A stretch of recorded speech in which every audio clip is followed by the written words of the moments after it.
दोस्तों, बोधि lights YouTube channel में आपका दिल से स्वागत है।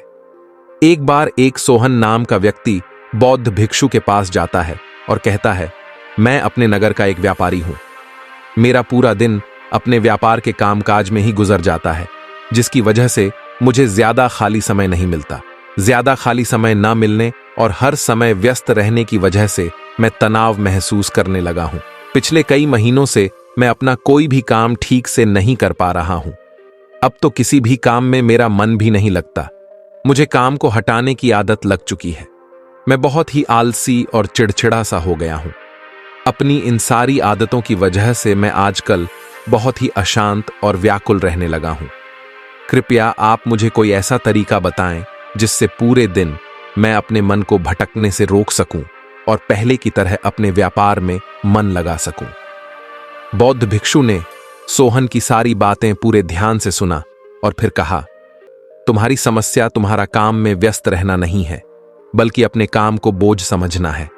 और कोई भी इंसान काम को बोझ केवल तभी समझता है जब वह वर्तमान में चल रहे काम पर ध्यान ना देकर सिर्फ अपने काम के भविष्य के बारे में सोचता रहता है और अपने मन में उसकी योजनाएं बनाता रहता है कि मैं भविष्य में इस काम को ऐसे करूंगा, इसे इतना बड़ा बना दूंगा। और जब इंसान सिर्फ किसी काम के बारे में सोचता रहता है लेकिन उसे पूरा करने के लिए कोई ठोस कदम नहीं उठाता, तो फिर उस काम को लेकर तनाव से घिर जाता है और फिर उसे वह काम बोझ लगने लगता है। यह सुनकर सोहन ने कहा, हाँ महात्मा, आपने तो मेरे मन की बात कह दी है। मैं भी पिछले कई महीनों से रोज अपने काम पर ध्यान देने की बजाय अपने व्यापार के भविष्य के बारे में सोचता रहता हूं कि कहीं भविष्य में मेरा व्यापार कम ना हो जाए, कहीं कोई दूसरा व्यापारी मेरे व्यापार के इलाकों में कब्जा ना कर ले। और ऐसी ही कई तरह की नकारात्मक बातें मेरे मन में चलती रहती हैं, जिससे मैं अपने आज के व्यापार पर ध्यान नहीं दे पा रहा हूं। यह सुनकर बौद्ध भिक्षु ने कहा, हम अपने विचारों में समस्याओं को जितना बड़ा बना लेते हैं, असल जिंदगी में समस्याएं इतनी बड़ी नहीं होती। तुम्हें केवल अपने आज पर ध्यान देने की जरूरत है, बाकी सब अपने आप ठीक हो जाएगा। व्यक्ति ने कहा, महात्मा, मैं यही तो नहीं कर पा रहा। मैं अपने आज के कामों पर ही तो ध्यान नहीं दे पा रहा। मैंने बहुत कोशिश की है, लेकिन मैं हर बार भटक जाता हूं। मैं अतीत में की हुई गलतियों पर पश्चाताप करने लगता हूं, भविष्य की योजनाएं बनाने लगता हूं और फिर मेरा मन अशांत हो जाता है। आप मुझे कोई ऐसा तरीका बता सकते जिससे मैं आज पर ध्यान केंद्रित कर सकूं, लेकिन मैं लंबे समय तक ध्यान, योग इत्यादि नहीं कर सकता और ना ही कोई बड़ी साधना कर सकता हूं। इसीलिए आप मुझे कोई आसान तरीका ही बताएं। बौद्ध भिक्षु ने कहा, ठीक है, आज मैं तुम्हें 10 ऐसे छोटे छोटे तरीके बताने जा रहा हूं जिन्हें तुम अपने रोज के कामों के साथ भी कर सकते हो। यह तरीके सुनने में तो बहुत छोटे लगते हैं, लेकिन अगर तुमने पूरी दृढ़ता के साथ इनका पालन किया तो सिर्फ कुछ दिनों में ही तुम्हें इनके तथ्यात्मक परिणाम दिखने शुरू हो जाएंगे और तुम अपने वर्तमान के कामों को ज्यादा ध्यानपूर्वक कर पाओगे। सोहन ने कहा, जी महात्मा, आप मुझे वह 10 तरीके बताएं, मैं जरूर उनका पालन करूंगा। बौद्ध भिक्षु ने कहना शुरू किया, पहला तरीका है ध्यानपूर्वक भोजन करो। ज्यादातर लोग भोजन करते समय भोजन करने पर ध्यान नहीं देते, बल्कि उनका ध्यान तो किसी से बातें करने, किसी पुराने विचार में खोए रहने या फिर कुछ देखने में होता है, जिससे उनका मन भोजन करने के दौरान भी अशांत रहता है। जबकि हमें भोजन की थाली आने के साथ ही उसकी सुगंध में कौन सा भोजन परोसा गया है, भोजन देखने में कैसा है, इन सब का पूरे ध्यान से निरीक्षण करना चाहिए और मन ही मन भोजन बनाने वाले और उस भजन को उगाने वाले का धन्यवाद प्रकट करना चाहिए। हर एक निवाले के साथ भोजन के स्वाद का आनंद लेना चाहिए, ना कि सिर्फ पहली निवाले का। अगर तुम पूरे प्रेम के साथ ध्यानपूर्वक भोजन को ग्रहण करते हो तो भोजन के खत्म होने तक तुम्हारा मन एकदम शांत हो जाएगा और तुम अंदर से आनंद महसूस करोगे। और यही कारण है कि पुराने भारतीय समाज में मौन रहकर भोजन करने की परंपरा रही है, क्योंकि मौन होकर ध्यानपूर्वक भोजन करना भी ध्यान करने का एक तरीका है। पर ना केवल भोजन करते समय, बल्कि अगर तुम रोजमर्रा के अन्य कामों को भी, जैसे कि चलना, नहाना, सफाई करना इत्यादि को भी ध्यानपूर्वक करते हो, तो तुम पूरे दिन खुशी और आनंद से भरे रहोगे। बौद्ध भिक्षु ने कहा, दूसरा तरीका है अपनी सांसों पर ध्यान दो। सांस प्राकृतिक रूप से चलने वाली एक स्वाभाविक प्रक्रिया है। जब हम अपनी आती जाती सांसों पर ध्यान देते हैं तो यह हमें हमारे दिमाग से निकालकर शरीर में ले जाती है। परिणाम स्वरूप हम अपने विचारों के उलझनों और चिंताओं से मुक्त हो जाते हैं, और यह काम तुम किसी भी समय कर सकते हो। अपनी आती जाती सांसों पर ध्यान केंद्रित करने के लिए ही कहा गया है। जब भी तुम तनावग्रस्त हो जाओ या खुद को विचारों में उलझा हुआ पाओ तो तुरंत अपना ध्यान अपनी आती जाती सांसों की तरफ मोड़ दो। कुछ ही पलों बाद तुम महसूस करोगे कि तुम शांत होते जा रहे हो। तुम्हारी सारी उलझन, सारा तनाव गायब हो गया है। और अगर तुम लंबे समय तक अपनी सांसों पर ध्यान केंद्रित करने की आदत डाल लेते हो तो तुम खराब से खराब परिस्थितियों में भी खुद को शांत रख पाओगे और अपने वर्तमान के कामों पर ज्यादा लंबे समय तक ध्यान केंद्रित कर पाओगे। सांसों पर ध्यान देना हमें याद दिलाता है कि हम कौन हैं। हमें आभास होता है कि हम वह विचार नहीं हैं जो अभी हमारे अंदर चल रहा है, बल्कि हम तो इससे अलग हैं। इसके ऊपर हमारे पूर्वजों ने इस पर बहुत काम किया था कि कैसे हम केवल अपनी सांसों पर नियंत्रण रखकर ऐसी ऐसी चीजें कर सकते हैं जो साधारण इंसानी जीवन से परे हैं।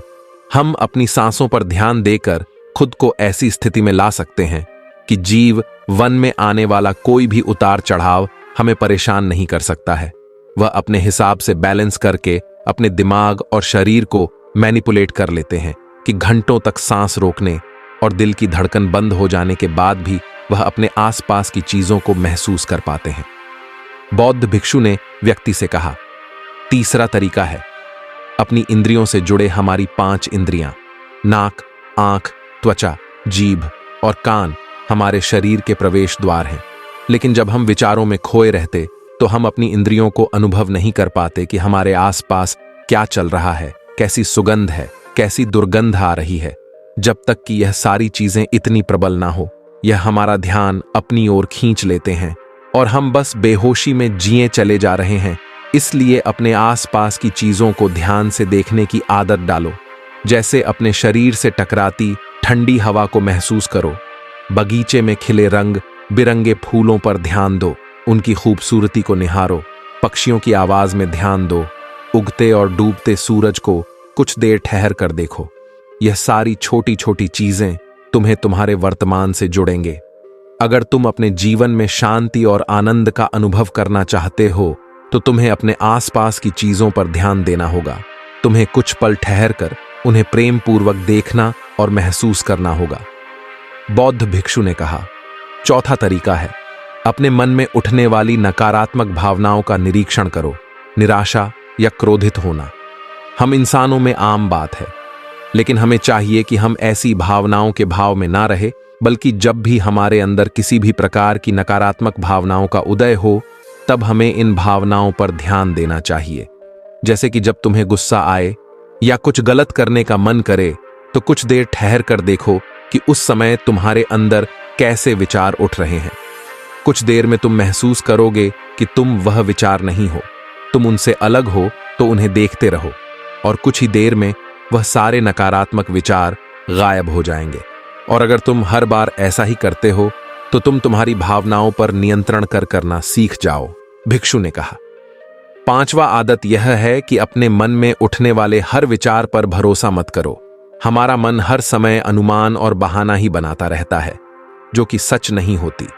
जैसे कि जब भी हम किसी व्यक्ति से मिले या किसी नई चीज को देखते हैं तो तुरंत हमारा मन उसके बारे में अपनी पूर्व धारणाएं बनाने लगता है और फिर उस चीज या इंसान को या तो अच्छा या बुरा बनाकर हमारे सामने पेश करेगा और फिर हम अपने विचारों को सच मानकर उस इंसान या चीज को ऐसा ही समझने लगते हैं। और कुछ लोग तो अपनी ही धारणाओं को सच मान लेते हैं और उसी पर अड़े रहते हैं, जबकि हमें खुद को किसी भी प्रकार की पूर्व धारणा से स्वतंत्र रखने का प्रयास करना चाहिए और पूरी जागरूकता के साथ जो चीज असल में जैसी है उसे वैसे ही देखने का प्रयास करना चाहिए, ना कि उसमें अपनी तरफ से अच्छाई या बुराई की चादर ढक देनी चाहिए। अगर तुम वर्तमान में रहते हुए पूरे साक्षी भाव के साथ बिना किसी पूर्व धारणा की किसी भी चीज को देखते या सुनते हो तो यह तुम्हें शांत और तनाव मुक्त रखेगा। भिक्षु ने कहा, छठा तरीका, रोज कुछ देर तक ध्यान का अभ्यास करो। ध्यान करने के लिए घंटों बैठने की जरूरत। दिन में 10 मिनट का ध्यान भी जीवन पर सकारात्मक प्रभाव डाल सकता है। रोज ध्यान करने से हमारे जीवन में नई ऊर्जा, उत्साह, शांति और प्रेरणा का आगमन होता है। हम पूरे दिन अंदर से खुश और शांत महसूस करते हैं। रोज ध्यान करने से तुम स्वाभाविक रूप से अपने वर्तमान के क्षणों में रहना सीख जाते हो। भिक्षु ने कहा, 7वां तरीका जो तुम्हारे पास है उसके लिए आभारी रहो। जिंदगी में खुशी लाने का यह सबसे आसान तरीका है आभार व्यक्त करना। धन्यवाद अदा करने से न केवल जो चीजें हमारे पास है उनसे हमें असली खुशी मिलती है, बल्कि जो हम पाना चाहते हैं उसे पाने का रास्ता भी हमें दिखना शुरू हो जाता है। क्योंकि धन्यवाद के भाव से भरा मन समस्याओं की तरफ नहीं बल्कि उनके समाधान की तरफ केंद्रित होता है। जो भी तुम्हारे पास है उसके लिए सदृश्य ब्रह्मांड की शक्ति का धन्यवाद अदा करना तुम्हारे जीवन को जादुई तरीके से बदल कर रख सकता है। तुम्हें यह सोचना चाहिए कि तुम कितने धन्य हो कि तुम्हारे पास एक निश्चित चीज है। उदाहरण के लिए, तुम्हारे पास एक अच्छा व्यवसाय है और न जाने कितने लोग तुम्हारे जैसा व्यवसाय करने की इच्छा रखते होंगे, लेकिन उनके पास नहीं है। साथ ही तुम्हें इस चीज के लिए भी आभारी होना चाहिए कि तुम्हारी थाली में खाना है, जबकि दुनिया भर में लाखों लोग भूख से मरते हैं। भिक्षु ने कहा, 8वां तरीका, दूसरों की बात को ध्यानपूर्वक सुने। किसी दूसरे व्यक्ति से बात करते समय यह सोचे बिना कि उसे क्या कहना है या उसकी बात का कैसे जवाब देना है, तुम्हें पूरे ध्यानपूर्वक सामने वाली की बातों को सुनना चाहिए। तुम्हें सामने वाले से बात करना है, उसे जवाब देने के लिए नहीं, बल्कि उसकी भावनाओं को समझने के लिए। जब तुम किसी से बात करो तो अपने कान, दिल और अंतमन से उसकी बातों को सुनो और समझो। ऐसा करना सामने वाले से तुम्हारे रिश्ते को तो मजबूत करेगा ही, साथ ही यह तुम्हारे लिए एक अभ्यास है अपने धैर्य और एकाग्रता को बढ़ाने का। और जब हम ज्यादा सुनते हैं और कम बोलते हैं तो हम बहुत सी परेशानियों से भी बच जाते हैं, जिससे हमारा मानसिक तनाव भी कम रहता है। और याद रखो, किसी भी इंसान की बातों को ध्यानपूर्वक सुनना उसे सम्मान देने का सबसे अच्छा तरीका है। भिक्षु ने आगे कहा, 9वां तरीका, अपने महत्वपूर्ण कामों के लिए एक समय निर्धारित करो। तुम्हें अपने दिन के कुछ समय को महत्वपूर्ण कामों के लिए निश्चित रखना चाहिए, जैसे काम का समय, नहाने का समय, सफाई का समय, खाने का समय। महत्वपूर्ण कामों को समय के साथ बांटना यह सुनिश्चित करता है कि वे चीजें बिना किसी बाधा के नियमित रूप से होती रहे। दिन के सही समय पर सही काम को करना हमारे जीवन में अनुशासन लाता है और अनुशासन से जीवन में शांति और खुशी आती है। भिक्षु ने कहा, 10वां और अंतिम तरीका, अपने रोजमर्रा के कामों में जागरूकता लाने का प्रयास करो। तुम जब भी किसी काम को करो तो उसे वर्तमान में रहकर करने की कोशिश करो। हर बार तुम्हारा मन अपने विचारों में खो जाएगा, लेकिन तुम्हें फिर से खुद को वर्तमान में वापस लाना है और यह तुम्हें हर बार करना है जब तक कि यह तुम्हारी आदत ना बन जाए। और साथ ही तुम यह देखने का भी प्रयास करो कि उस काम को करते वक्त तुम्हारे अंदर किस तरह के विचार उठ रहे हैं। यह एक छोटा सा अभ्यास तुम्हें वर्तमान में जीने में तुम्हारी मदद करेगा। भिक्षु ने आगे कहा, शांति और आनंद कोई घटना नहीं है, बल्कि यह एक प्रक्रिया है जो हमारे जीवन के साथ साथ चलती है, अगर हम जागरूक रहकर जीना सीख जाते हैं। इतना कहकर बौद्ध भिक्षु मौन हो गए और सोहन व्यापारी उनका धन्यवाद करते हुए वहां से चला गया। तो दोस्तों, उम्मीद करता हूं आपको इस कहानी से जरूर बहुत कुछ सीखने को मिला होगा। ये कहानी आपको कैसी लगी, हमें कमेंट बॉक्स में कमेंट करके जरूर बताएं।